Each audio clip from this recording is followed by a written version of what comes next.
Есенен ритуал "Хармонията в нас". Ритуалът се прави веднъж годишно, в дните около есенното равноденствие, като условието е Слънцето или Луната да бъдат в зодиакалния знак на Везните, символ на хармония, уравновесеност, мир и разбирателство. Всяка година равноденствието е на 22 или на 23. Ритуалът има за цел от една страна да освободи черти на характера, обстоятелства, хора и ситуации, които извършващият го искат да си отидат от живота му. От друга страна, чрез него се призовават нови енергии, които да сложат началото или затвърдят позитивните промени в живота. Как да извършим ритуала? На лист хартия напишете всичко, с което имате желание да се разделите или да си отида от живота ви. На друг лист хартия напишете какво хубаво искате да ви се случи, какви качества желаете да утвърдите в себе си, какво ново искате да влезе в живота ви. Задължително условие е броят на нещата от двата списъка да бъде равен. Тоест, ако сте написали 5 броя в единия списък, толкова трябва да бъдат нещата и в другия. Ако са 10, 10 трябва да бъдат и в другия списък. И така нататък. Необходимо е да бъде спазено условието за баланс, символизиран от енергията на Везните в този ден.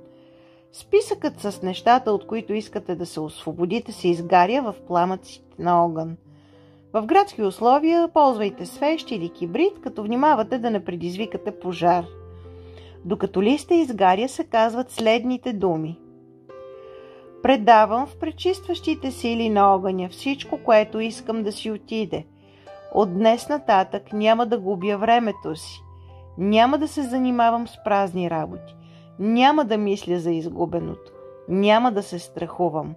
Да бъде амин. Списъкът с нещата, които искате да влязат в живота ви, се пуска или в течаща вода, или река, или удобен за градски условия начин е списъкът да се привърже към шнурчето на балон с хелий и да се пусне да отлети, като се кажат следните думи. Нека силата на въздуха или водата, ако пускате списъка в река, съедини желанията и мечтите ми с безграничната любов, мъдрост и истина, за да се реализират по моя воля и воля на Вселената. Да бъде амин. Източник на този ритуал е моят любим форум Dreamland.